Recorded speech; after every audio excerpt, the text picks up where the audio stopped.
Hello everyone, this is Curtis with Weed Whacker Lawn Care. Hey, today is Father's Day and I'm up in the woods. I normally make a trip every year up here to visit my grandparents' graves, great grandfather and my grandfather's grave. But we in different graveyards. But anyway, give you a view of it. This here is this here is the graveyard right here. And right here, like you see this land here, there's some graves out here that doesn't have tombstones on them. It was years ago where they didn't have a fence around this place. And as a story was told to me that back in the day, it was some mean people. And, you couldn't have a fence around it. And what happened was they had a lot of cattle that was running around out in these woods, and they trampled all over the tombstones.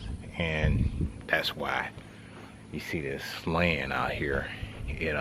There's graves out there, but we don't have no tombstones. And back in those days, it wasn't documented of where everybody was buried.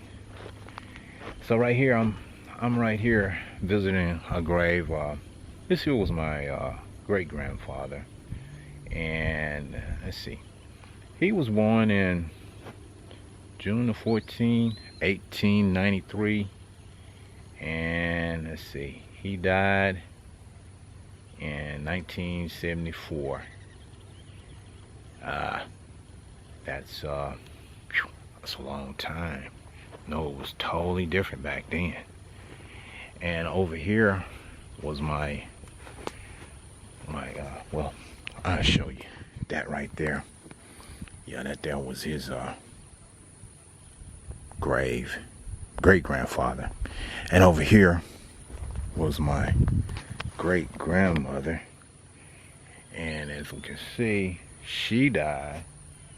Well, she was born in September 1st, 1890, a long time ago. Wow. And there's some more of them out here. It's a long time. So you can imagine what it was like back in the 1800s and the way things were back then to where it's at now. Wow, it's come a long way. But I normally make this trip every year, and I come up here and I visit these graves. This is just one section over here, but here's some more. Got a lot of relatives that passed. Here's another one. I guess this one here would have been a great uncle, and he was born in 1885. It's right there. It's a long time ago there. And some of these others back here, this was way back. I mean, some of these graves back in here, they were back into the 1700s, and a lot of them back then, they couldn't read, and so they had to scribble on some concrete. As we can see here, 1857. Here's one here, as I can see right there where they scribbled that in there. But a lot of these here, that was a long time ago in a different generation. The way things were back then. I mean, it's a lot of relatives out here that I don't know. It probably was some slaves back in the day back out in these woods here. But all I know, it was rough back in here. People were something else, and it's still something else today. A lot of them, I don't know. I didn't know them, but where this fence is, there's some graves out there. Over there, I mean, all over. But like I say, it didn't have no fence around it. They didn't get no fence around this until it was way probably back in the 80s or something when they finally got a fence. But you can see this is a grave right here where the tombstone was trampled over. Right here, 1901. Yeah, that was a cousin there. Let me see. There's some more out here. But as you can see, I know when I was little, there were more tombstones out here. And this place had grown up. I mean, oh, it was spooky. I mean, it had woods, vines, and cattle, and everything running all over it. And, you know, a lot of cattle, they kicked over the tombstones. Like right over here. This is one way back. 1883. Wow. It's a lot of them out here that, I don't know, we try to clean it up. But it's like this one right here is a tombstone. I don't know, but it was way back. This here was I don't know, it doesn't give me a date on it. It used to, but it's just some concrete back in the day, in the way they used to scribble the names on there. But now things came later, and before, you know, putting this fence on here, you see the ones that have a fence on it, that came years later. Like family members would would put a fence around the grave so that it wouldn't get trampled on, like this one, and up the one I showed you earlier with my great grandfather. They would put a little fence around that to protect the grave so that the cattle wouldn't trample on them and stomp them down and mess them all up. But this one here, it was some here, like this one here. I know it was scribbled on there. Can barely read that. But that's the way that one can't make it out. It's old though. Those are some in the 1700s. Let's see what else here. Let's see. This one, that's 1916. Wow. That's, I think, well, back then, he say died August 1916. But doesn't say when he was born. It just said when he died on that one. And here, 1901 is when he died. So, don't know quite how old it was. He just say he died at that time. Now, so that's the way it was back in the day. 1857.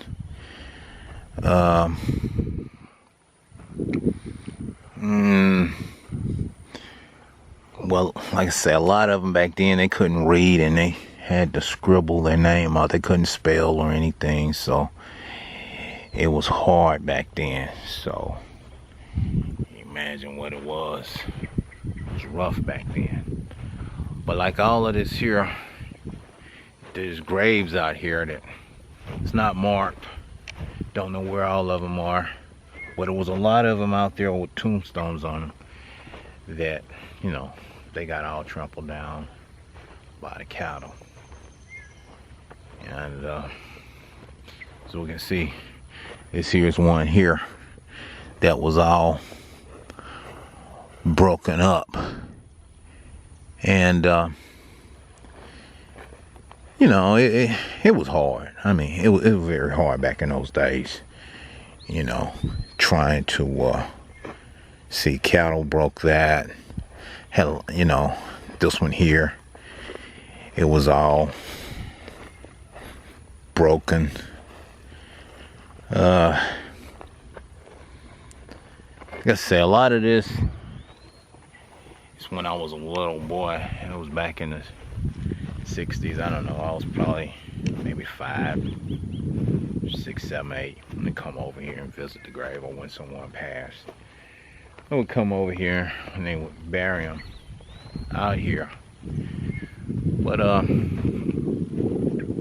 you know, a lot of things still exist. It's like even this right here. It's, I mean, it's somebody, it's some generation ago where it was a lot of graves that can't really make out. No records knowing exactly where. Can't really make out anything, but I know there's a tombstone, there's a grave there. And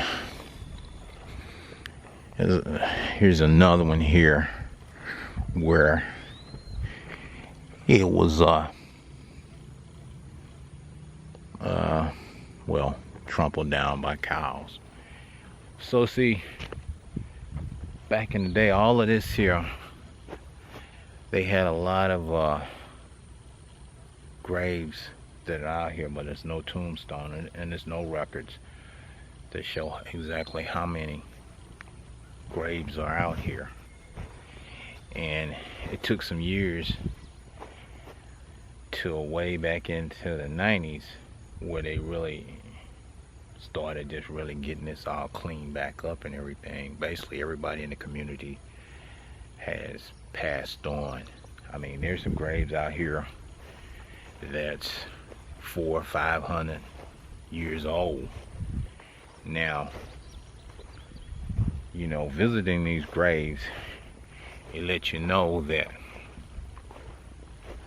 no one's living to be no 500, 600, 800, or 1,000 years old. So the thing is, when you are given life, you're born to die, and you have to take heed to that. Some people think that they have all the time in the world. No, you don't. Your days are numbered, just like all these people here. And some years ago lived their life, and this will go on. That's just the fact of life. You have to do what you're gonna do while you can do it, and make the best of it. You know, that's what they did. Had to make the best of what they were given in those times. Now times may be a little bit better now, somewhat, but you still, life is a struggle. So you got to go through some things here in life to make it. But you don't have no time to waste. It ain't always, I'll put it off for tomorrow, I'll put it off to next year, or the following years, or I'm gonna do it in this year, I'm gonna plan. No, it doesn't work that way. You may look ahead and say that I hope that I get to do that with this life, and some of those hopes may come true, and some of them will and some of them won't. But when you're given an opportunity to do something with your life, you must act up on it and do it.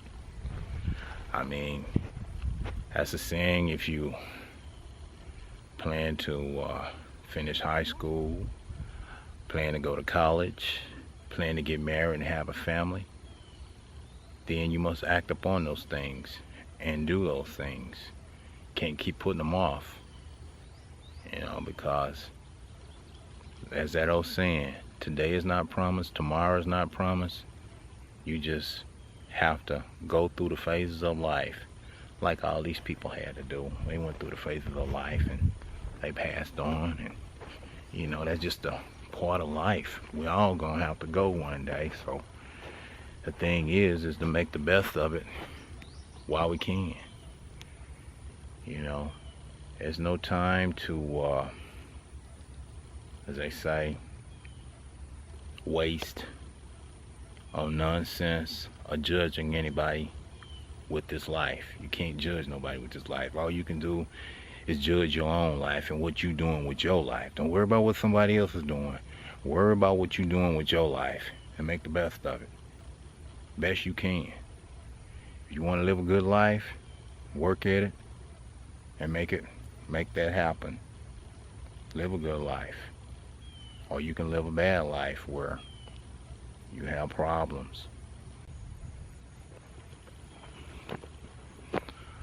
All right, I'm finna go off to the next cemetery there. This year's one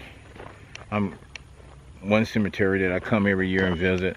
Now I'm going to another one where I go and I visit my grandfather and my dad. My dad, he passed in 2013, so like I say, I make this ride every year up here and visit. And sometimes I'll come during the year when I have time and I'm not working so much. I've been working a lot this summer because it rained so much, and I've been trying to catch up, so I haven't really been able to do any videos. But I'm gonna try to get back at it and make some more videos, share with y'all. Y'all know I just share these videos, you know, it's just a thing that I do, or what I do. I know y'all see me a lot of times, you just see me doing lawn care videos, but I do a lot of other stuff too, you know. Like I like to travel. I just like sightseeing, going different places and around, just having a good time and all. When I have the time, when I'm not working so much. But right now it's been that go time, and I have to just go. Cause it's one of those things, feast of phantom, you know, when it's that lawn care season. Cause you know October is gonna slow down. So hopefully this will be a good lawn care season for me if I stay out there at it. But anyway, y'all, let me I'm finna drive off and head to the next cemetery and visit my dad's grave. So if I get a chance, yeah, I'll give y'all a view of that one too. Okay.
Hello again, y'all. This is Curtis with Weed Whacker Lawn Care. Hey, I just arrived at the other cemetery. I'm here visiting my dad. Normally I come every year and visit my dad's grave.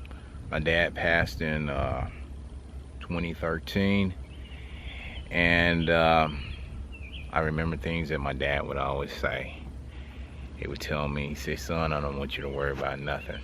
He says, I'm here. You need anything, you let me know. And sometimes I was just mentioning that I wanted something. I was thinking about getting it. Next thing I know, my dad done got it for me. And I was like, man, Dad, I was gonna get that, but don't worry about that, son. I got it. You my son. And so while my dad was living, he made sure that I didn't want for nothing. And I must say I'm very thankful for my dad. I love my dad because my dad, he was a lot of fun. We went a lot of places and just had a lot of good times. I really enjoyed my dad when he was living, because it was some things I wanted to do, and my dad would tell me, he said, son, if you don't try, you'll never know what you can do until you do it. I would always be backing up and trying to like, well, Dad, I don't know if I want to do this. Not right now. And he said, son, if you keep waiting, you'll never know what you can do unless you put your foot forward and start doing it. And I was like, oh, Dad. I'm like, okay, all right. Well, anyway, I'd move around and do what my dad said do, and next thing I know, everything would always work out all right, you know. But I really miss my dad, you know. I'm just thankful for the time that he was living, to have his presence, to talk to him, to go places with him, to just do things together. I mean, my dad was just good to me. I mean, I had a lot of fun. He made sure I didn't want for anything. Things that he done for me as growing up. What can I say? He gave me a car when I was in high school. I was about 16 years old. He gave me a car, one of the cars that he had when I was little. He gave that to me, and then when I went to college, he bought me a brand new car. Bought me a 1983 Monte Carlo, brand new.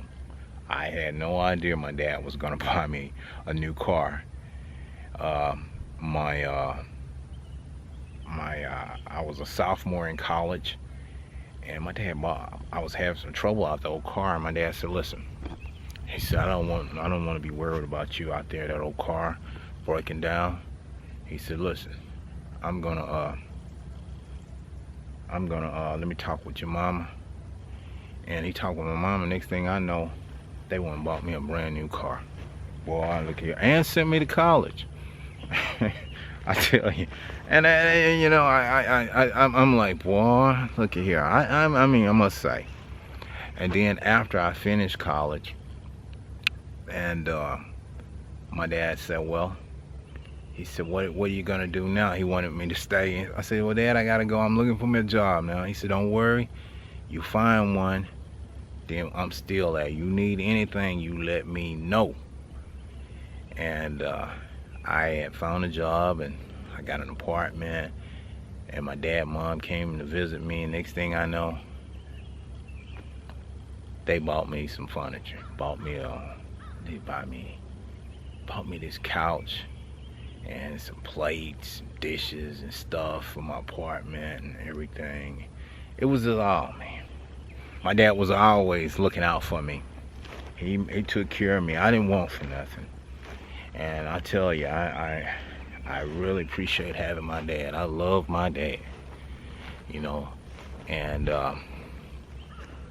I miss my dad dearly. I miss my dad, you know. That's a hard thing. That was hard for me, when my dad passed. But I knew he was sick, and he, it